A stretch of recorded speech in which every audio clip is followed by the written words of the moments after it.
agasaka ka Inarunyonga ndabayagira uno munsi ni giti kijya giti cy'umuhororo mubona harya ni giti kiva ku mugani kikagira kahise kikagira n'icumbi kikagira aho kiri nkuko mwabonye ubuho baranacubakiye byose bitangurira rero mu migani. Umunsi umwe umwami yarumvise ingene abagendanyi biwe bikugura ingene Inarunyonga ahendana, araheza avuga ko akeneye kubona uwo mukenyezi. Umuhungu wiwe Runyonga aba yavyumvise nk'ejo, ashitse imuhira acabikoza nyina wiwe. Inarunyonga avyumvise acagacira imutwe, bukeye mu gatondo acaritora arashengera ibwami. Ariko rero kubera yari umupfakazi, mu kwambara afata impuzu zisigwa n'umugabo wiwe, ashira igitako ku mutwe, ashira icumu mu minwe, arashogomanga no ku kirimba ngo ba. Umwami ageze kurabukira igihugu, araheza abona umuntu umwe ku nama, agira ati amasho wamuga. Inarunyonga ati amasho ganza asabwa, amasho mwami w'i Burundi. Umwami ati genda umpamagarire Runyonga. Inarunyonga rero aca arashogomanga na za mbega ziwe n'icumu ryiwe ataha imuhira. Hanyuma rero abikoza umuhungu wiwe nawe aca arashengera. Ashitse ibwami ati ndagize bwakeye mwami w'i Burundi. Uwundi ati amasho Runyonga. Hanyuma ati ndagutumye ko kugira uje kumpamagarira wa mugore ahendana. Runyonga ati ndetse urya wantumyeko. Umwami ati oho niyamenda ntituramukanye. Ikinyoma rero cyari cyafashe.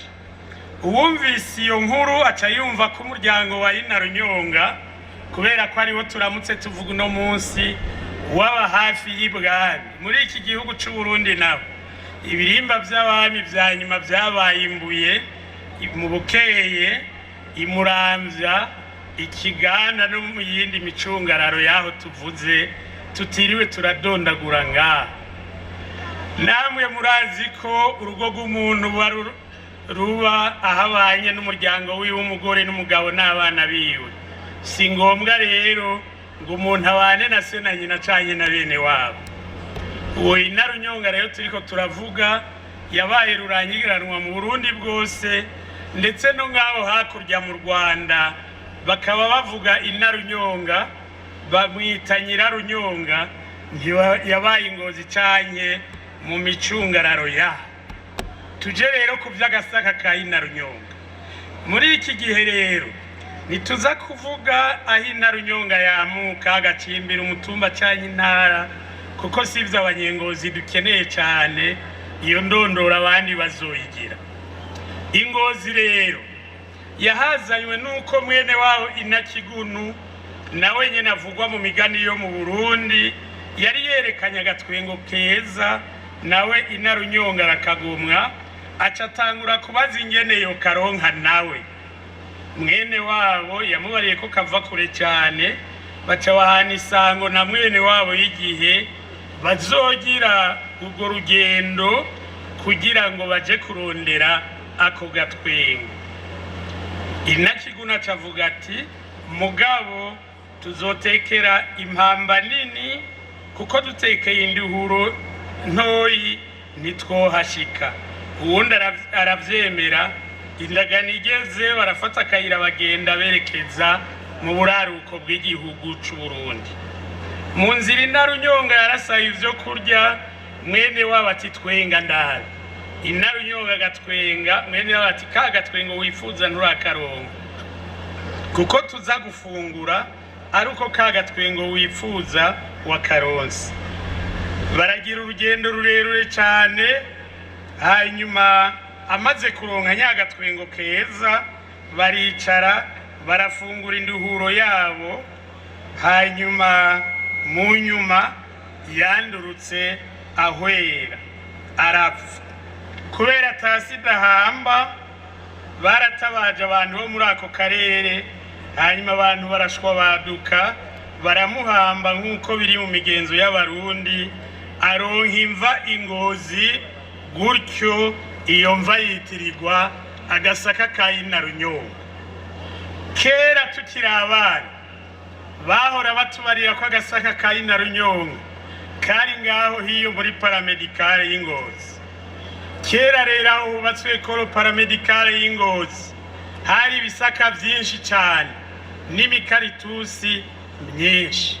Mu kutugenekereza ko gasaka bavuga ko ari igisaka gikikujwe n'ivyatsi bita imifumbegete, no kuvuga ivyatsi uri kurabitapfuna wumva birimwo umunyu. Ako gasaka rero twarakaboye.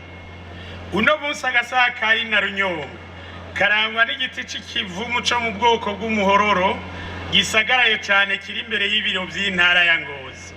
Nico gituma heze igihe kirekire bavuga ko ku biro by'intara ya Ngozi ari ku gasaka ka Inarunyonga, kuko ari mu micungararo y'ahahoze ico gisaka cyasigura imva ya Inarunyonga.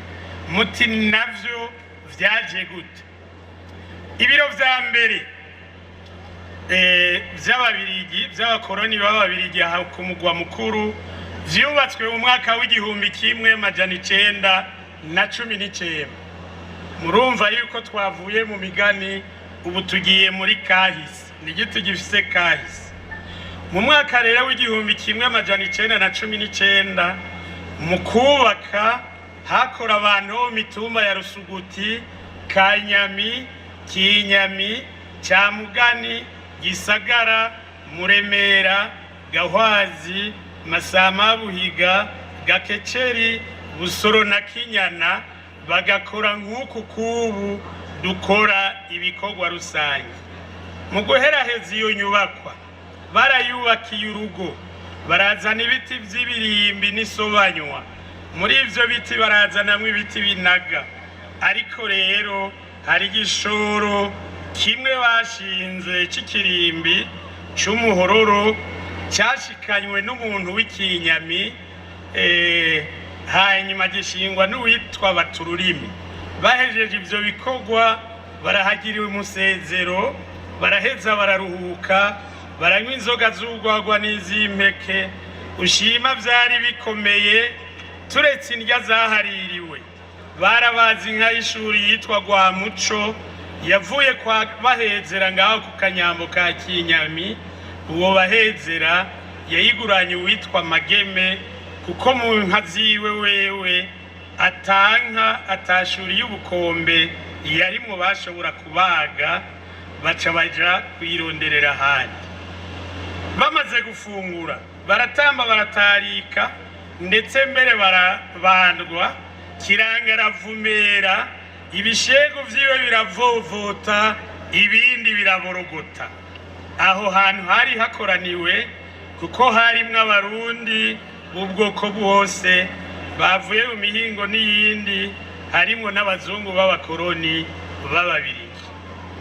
Ico giti c'umuhororo twavuze kiranaga, nta murundi canke umunyamahanga yigeze akigera incabiti, umuhoro canke umupanga. Iyo nyubakwa yabayemwo ibiro vya territoire de Ngozi, yabaye créé mu gihumbi kimwe majana 920, yatwara intara za Ngozi na Kayanza, hanyuma amateritoire asubirirwa n'amaprovince aho Burundi bwikukiriye mu 1962. Mu mwaka w'igihumbi kimwe majana 978 leta yafashe umugambi wo gusanura inyubakwa zayo ziri mu ntara zitandukanye, zaba zikoreshwa nk'ibiro canke zabamwo abakorera leta. Hageze gusubiramwo ibiro vy'intara, abari bashinzwe icyo gikorwa baca basanga ntibashobora gusanura ivyo biro, igiti cegereye inzu kitabanje kuhava kigatemwa. buramatari acarungika abajeje gusanura inyubakwa ku muhanuzi wiwe conseil du gouverneur. Umuhanuzi wa buramatari yaciye aja kurondera musitanteri wa komine Ngozi, asanga si hari yagiye mu mitumba, aca ahitana abakozi ba komine, aca baha itegeko ryo kucicira, abishinga umukapita yitwa Mugayo. Uwo Mugayo nawe aca ahitana bitwa Ntezeniryo, Buheshi, Ruragoka, bose nyene bava ku mutumba Camugani. Uwakibanje ibango ry'inshoka ni Ntezeniryo, yararyamye mu gitondo basanga yapfuye, aho bafatanije kwicira ico giti bose mu mezi 3 yakurikiye bari bapfuye. Ntawo kwibagira kuvuga yuko umuhanuzi wa buramatari yatanze itegeko ryo kucicira, yagiye kwikuza iryinyo handurukiramo kanseri y'ikinyigisho, ariyo yamuhitanye hadaciye imyaka nawe acarapfa. Bamaze kwicira baracimvye no mu mizi, ivu ryari rihari naryo baja kurita kwiyarara kure yaho hantu. Murumva rero yuko muri ico gihe mu 78 abo bantu bahitanywe bapfuye bakurikirana kubera batemye ico giti, bica bitanga ite imvugo y'abanyengozi kavuga yuko cihaye ubudahangarwa kubera ko cyahohotewe. Mu mwaka w'1982 naho niyo bakora iryo barabara riva mu Kayanza RN6 barishikana ngaho kuri BRB. Imbere y'ivyo biro vy'intara naho barahagira neza kurya muhabona, barakukumura ivu ryose ryari rihari, bararikumbakumba baja kurisuka ahandi hantu, hanyuma baraza barasiga kaburimbi, barahubaka neza na kurya muhabona. Mu mpera z'umwaka wa 82 niho haza udututu, abaturavye yuko twaza turakura basanga n'amababi y'igiti c'umuhororo. Nta wigeze agikomakoma kuva ico gihe, kirasagarara gushika n'ubu munsi murabona ingene kimeze harya ku Gasaka. None rero ico giti mubona murumva yuko cihaye ubudahangarwa gushika n'uno munsi kikaba kiri harya. Abubatse irya ngoro y'iratiro nabo nyene baracubashe, mwabonye yuko ari hahantu basakaye, basakarira ku ishami rinusuye ku gutinya kuritema. None rero nimuze mubaze ngo irya nzu ngo yubatse gute, ni inzu y'ikirundi mugabo ku buhinga bwa kijambere. Ngaca mvuga nti ni ku Gasaka ka Inarunyonga. None bantu banyengozi namwe bashitsi mwatugendeye mu iteka Imana yabahaye, murazi yuko mu mazina yo guhoza umwana bavuga bati hora hora mama, hora hora ngwinginge, iyo wama ndahazi wama ingoma n'ingozi. Ingoma harashobora kuba handi, ariko ingozi ni hamwe mu Burundi, ni haruguru yo mu vyegwa vya Ngozi wabo w'Imana. Ico giti kikaba gicumbitse ku metero 1840 uvuye kuri niveau y'ikiyaga, niveau de la mer, kikaba kiri kuri 2°54 minutes 37 secondes 8 tiers de latitude sud, na 29°49 minutes 27 secondes 8 tiers de longitude est. Aho ni ku biro vy'intara ya Ngozi.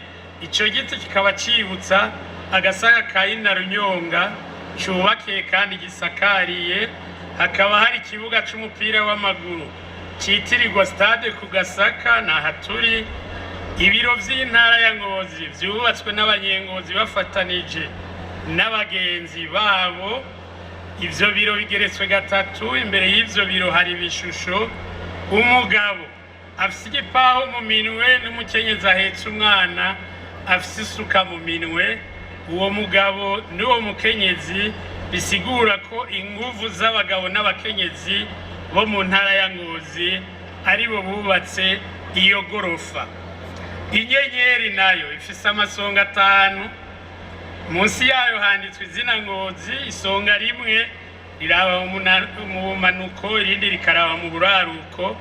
Iyo nyenyeri icapwemwo ikarata y'u Burundi irimwo igiti c'ikawa. Aho ku Gasaga kandi hari ikibutso c'incungu za demokarasi. Inyigisho twokura ku Gasaga ka Inarunyonga: ubwa mbere akaranga Ngozi yisangije, umubano mwiza n'ubugwaneza ku bakuze n'abato. Le plus grand patrimoine de la ville de Ngozi étant d'avoir le meilleur climat géographique et humain du Burundi, notre beau pays, kandi tugaca twibutsa yuko haciye imyaka n'iyindi igisagara ca Ngozi kirangwamwo amahoro n'umutekano. Ubwa kabiri, iyindi nyigisho: gukingira akaranga n'imico kama. Imico kama ni ingene abantu babaye. Abanyengozi barafise imico n'imigenzo basangiye n'abandi Barundi, ariko hari ico bisangije. Ico nyene nico Inarunyonga yaje kurondera. Yaje kurondera iki?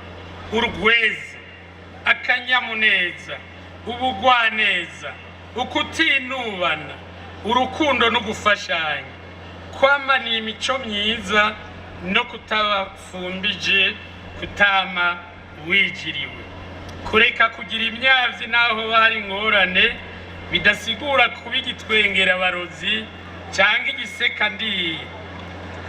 Murarabire kubaza gutamba ugwedengwe mu mwanya. Ubwa gatatu, inyindi nyigisho twokuramo: gukunda iwanyu no kubahiriza ibimenyetso biharanga. Ibibanza nkoramutima bigasonerwa, uturimbi tw'amatongo tugasonerwa, ibigabiro bigasonerwa, bigategerezwa kwama vyubahirijwe. Duhanuza abadukurira igihe cyose bikenewe n'akarengo, uja mu kibira utazi, ugaca inkono utazi, kandi nta mukuru abura mukuru we. Ikindi ni ukubahiriza iragi rya ba sokuru no gucira umugani barumuna bacu. Igikurikira ni ugukundana no gufashanya. Iyindi nyigisho: kuba umuseruka rukamvye no kutabinyegezi. Ubwa gatandatu, gufashanya mu bikorwa, kudatana abandi ikivi, gukora igikorwa mukagiheza neza, gusangira induhuro canke kosha musiki iyo igikorwa giheze. Ubwindwi, kwambaza Imana, gusengera hamwe no gusonera imico n'imigenzo kama vy'igihugu, gusangira amasabamana n'ubukengurutsi twifadikanije n'abandi. Iyi nyigisho ya nyuma ni ugusonera ibidukikije. Nitugira amahoro na yubile nziza. Murakenuye cyane.